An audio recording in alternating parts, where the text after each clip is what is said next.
खुलुमबाय लोगोफोर सोर सोर चेनेलखौ साबस्क्राइब खालामजानो लुगैदों कमेन्ट हरबानो जाबाय लोगोफोर आं साबस्क्राइब खालामना होगोन लाइभ साबस्क्राइब खालामगोन नोंथांमोननो देखायगोन आं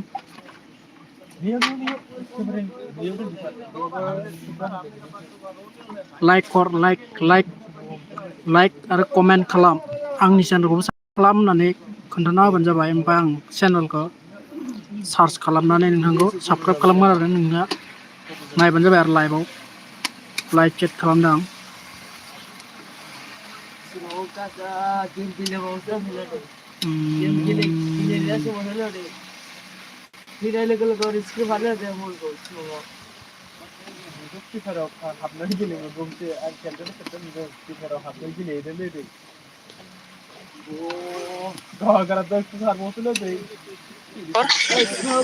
दायो आं थांनो नागिरदों सोरगोफुरि हाजोआव ओमफ्राय दा जों नैबेयाव हरसे थाबाय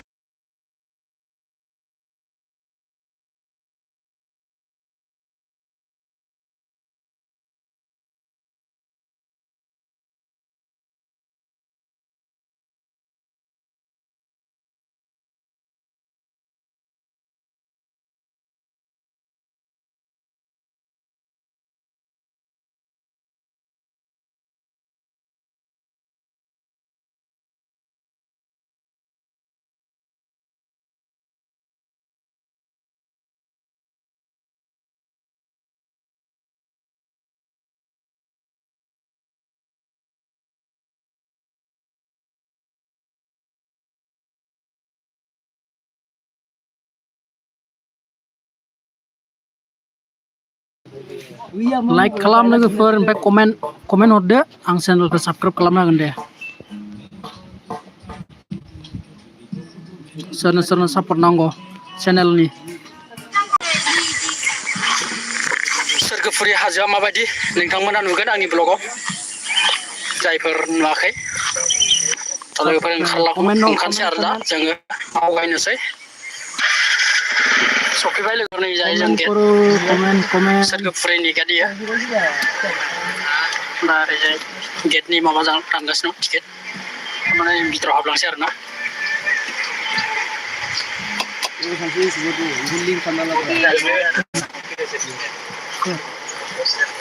फेमिलि फैदों गासिबो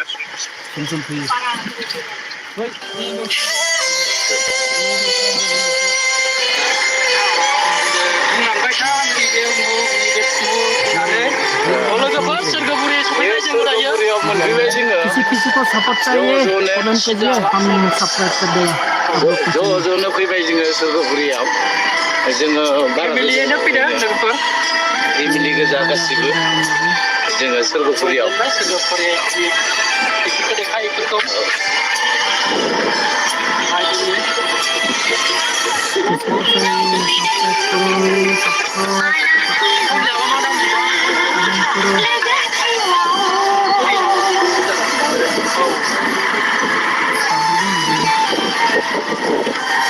पिकनिक स्पट नायनो फैदों जोङो सोरगोफुरिनि लोगोफोर जानो लामायाव जोंसो दंलै सहैबाय लोगोफोर सोरगोफुरि हाजो ओमफ्राय ओरै पिकनिक जागोन मानसिफ्रा सिगां साफै जागोन दैया बरिया ओरै आवगायाव थांबावगोन आरो जोङो ओमफ्राय दा नैबे नोगोर मोनदांदों जागासिनो दङ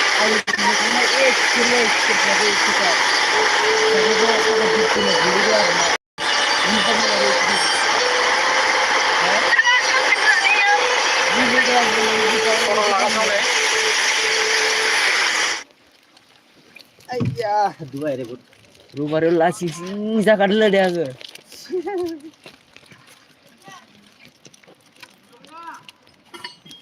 lagi kita lihat क्या पता हो क्या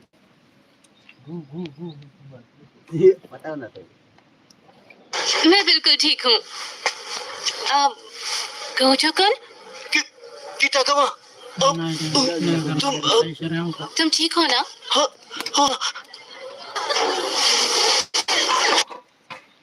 इतना गंदा रहती कि सामने कोई आएगा भी नहीं।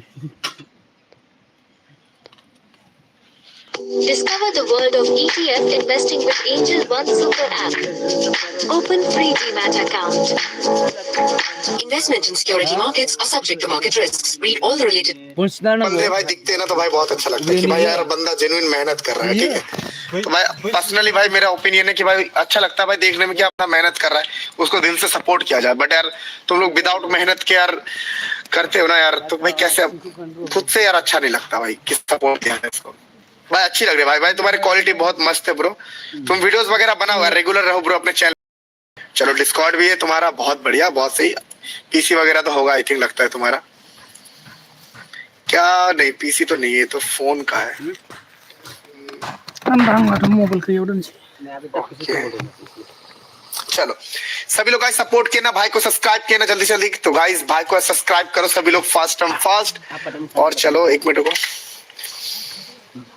ओके चलो भाई को गाइस सभी लोग सपोर्ट करो। और इधर हमारे एक और हमारे भाई का इधर भाई प्रमोशन करना है, इनका भी पेड है 1K कंप्लीट करना। चलो इनको भी गाइस 1K इधर कंप्लीट करवा दो जल्दी से जल्दी। ओके चलो सभी लोग गाइस सपोर्ट करो गाइस इनका फास्ट एंड फास्ट। ओके जल्दी guys now you can do it, आप लोग कर सकते हो गाइस सभी लोग कंप्लीट। चलो इन गाइस 1K गाइस कंप्लीट करो जूस नहीं होते क्या? जल्दी गाइस जल्दी। वो मांगा सर।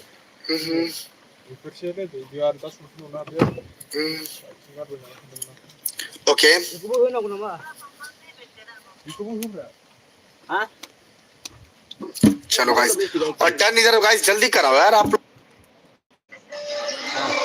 नहीं तुरंत नहीं हो पाता भाई, हमारे पास हफ्ते भर का टाइम लगता है पेमेंट करने के बाद, 1 हफ्ते का समय लगता है, 1 हफ्ते के आसपास, क्योंकि हम आपके चैनल का कम्युनिटी प्रमोशन करते हैं ना, तो मतलब धीरे धीरे मेरे जो सब्सक्राइबर्स है, मतलब भाई हैं बहन है जो भी सब्सक्राइब करके रखे हैं, उनके पास कम्युनिटी में आपके चैनल का वीडियो का लिंक पहुंचता है, वो क्लिक करते हैं, वीडियो वॉच करते हैं। कोई बंदा पूरी वॉच करता है, कोई हल्की वॉच करता है, जो पूरी वॉच करता है उसका व्यूज काउंट होता है और सब्सक्राइब कर देता है। सब्सक्राइब सबका काउंट होता है लेकिन व्यूज उसी का काउंट होता है जो पूरी वीडियो को वॉच करता है। जो हल्की फुल्की वॉच किया, छोड़ दिया, स्किप किया ना, उसका नहीं काउंट होता। तो वीडियो के थ्रू एकदम सब्सक्राइब आएगा, एकदम नहीं काउंट होता है। तो वीडियो के थ्रू एकदम सब्सक्राइब आएगा, एकदम तो क्या करिए? तो वीडियो के थ्रू एकदम सब्सक्राइब आएगा,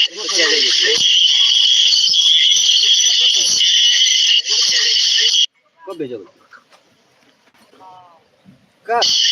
कब भेजोगे? इतना इमरजेंसी का चीज है। कब भेजोगे? इतना इमरजेंसी का चीज है।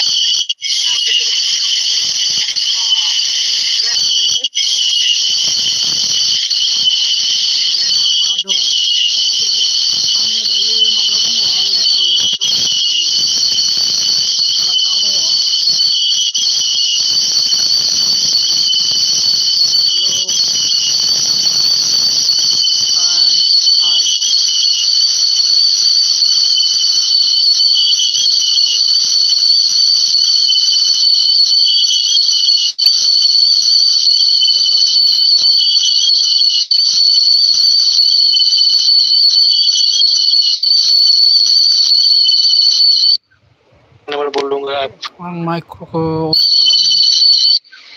नंबर बोल लूंगा माइक्रो को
लिया गोटा 10,000 ना आप लिया गोटा 10,000 कमेन्ट खालामदो दे हम लिया 1,000 लोगोफोर कमेन्ट खालामलाय दे आं साबस्क्राइब खालामनानै सोरनिखौ खालामनांगौ नैबेयाव टाइपिं खालामनानै देनानै सार्च खालामनानै साबस्क्राइब खालामनो हागोन ना लोगोफोर आं दा बि भइसनिखौ नायनि 800 रुपये बेच दिया था ना इससे 1,000 मिला था ना वो जो लेती था नै बेखौ नायगोन ना लोगोफोर आं दायो Oh my God! पता है मुझे किस कंपनी से इंटरव्यू कॉल आया है? YouTube चैनल खोलना है ये तो डिसाइड कर लिया, लेकिन उसको सेटअप कैसे करना है इसका कोई आइडिया नहीं। तो आपकी इस परेशानी का एक ही सॉल्यूशन है।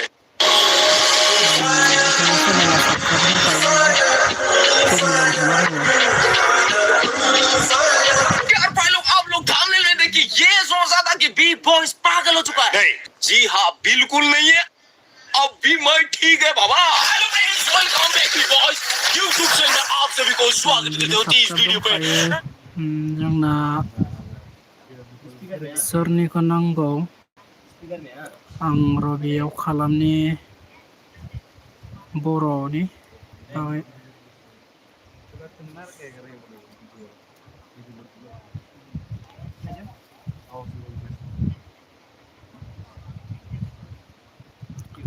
साबस्क्राइब खालामनो हागोन लोगोफोर नोंथांमोना नायबानो जाबाय कमेन्ट हरबानो जाबाय कमेन्ट हरलाय कमेन्ट हर कमेन्ट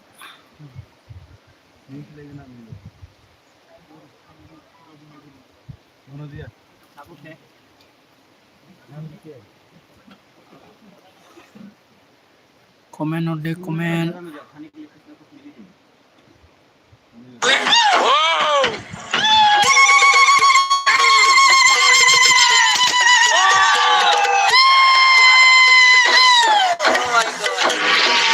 बहुत अच्छा लगा। Hello friends welcome back to boys YouTube में आप सभी को स्वागत करते हैं। हम कॉल करना पड़ेगा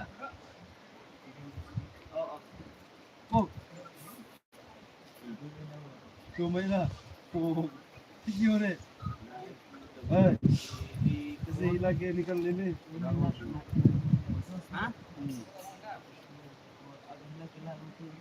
अभी पूरा यहाँ में ना के में अकेला वाला तुम 91 अकेला वाला 91 अकेला वाला 91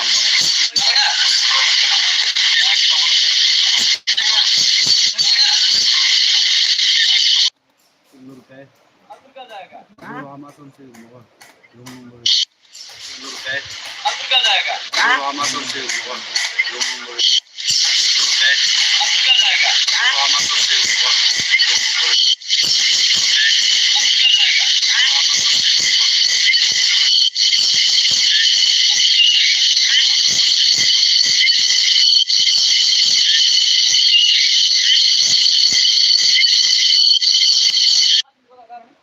हेलो नीनी मुद्रा हेलो आप कौन है बोलना नीनी मुद्रा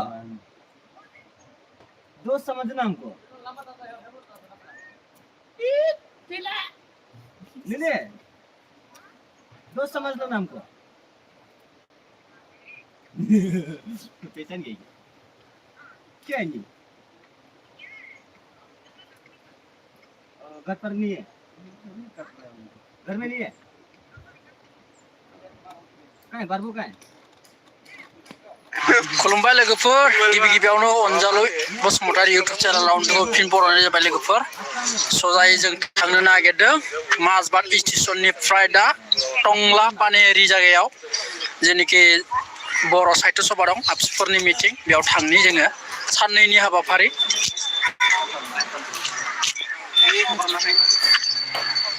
दा जों स्टेशनाव दंफैयो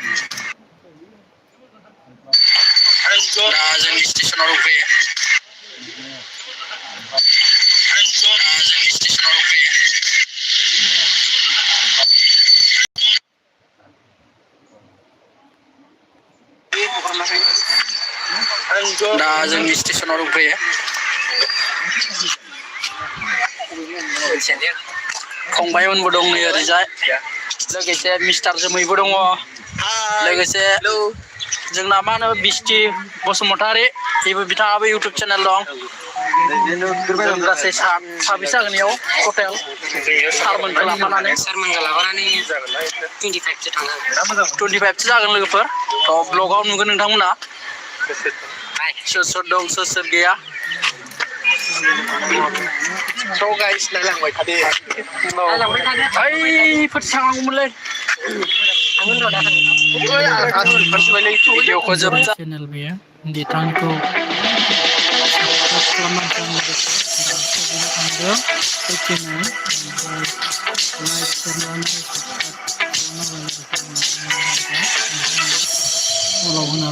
नोंथांमोना कमेन्ट हरबानो जाबाय इंट्राडे ट्रेडिंग जिसमें हम स्टॉक्स को बाय एज वेल एज सेल एक ही दिन में करते हैं बिफोर द मार्केट क्लोजेस दसे नायनोसै आरोना लोगोफोर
भिडिअखौ गोजोन फुंबिलिनि बयनिसिमबो गाहाम हामलायनायखौ जासिहरनाय थाबाय आसा खालामो नोंथांमोना गासिबो मोजाङैनो दङ नोंथांमोननि थाखाय आं गोदान मोनसे भिडिअ लानानै फैबावबाय अन्नानै भिडिअखौ जोबजासिम नायलांदो 500 बोसोर नेनायनि उनाव दिनै इउपिनि अयोध्यायाव राम थानसालिया बेखेवजागोन इउपिजों लोगोसे भारतनि गासै